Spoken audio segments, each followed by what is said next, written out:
on their future income. So to the extent that we believe that there are social returns to education, and I think everybody believes that generally, we should be subsidizing education through grants. Those are like the Pell Grant program, for instance. And to say maybe we're under-subsidizing education because the returns to society in the form of higher taxes, just greater well-being of citizens, a more well-functioning democracy, those things are worth more than what we're spending today for housing and Pell Grants.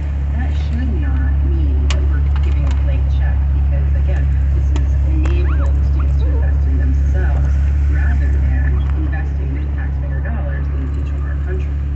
So this idea of maybe expanding grants is a notion that you share with several influential members of Congress right now, including Massachusetts Democratic Congresswoman Ayanna Pressley. Now, we talked to her recently, and she told us that the question for her is what's next? The administration does cancel any amount of student debt, and what is achievable, she says, in the current political climate. I have to, concede that any forecasting that I would offer in this current Congress or the future would be optimistic. But on the affordability issue, we have to invest in things like Pell Grants. I mean, those are things that could happen now. Tuition-free college and our HBCUs. And we need to get back to investing in higher education as the public good that it is.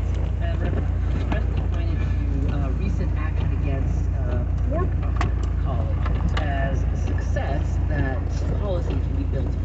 And we have policies that have allowed, this is another issue I worked on for many years, the predatory for-profit college industry to make record returns by targeting our lowest income and vulnerable students, leaving them with heaps of debt and low-quality degrees if they earn one at all.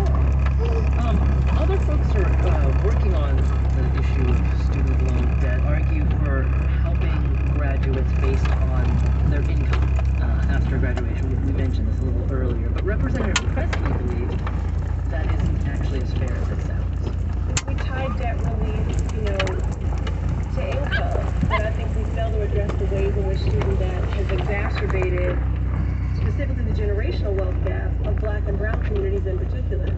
And so that's why in this moment, again, if we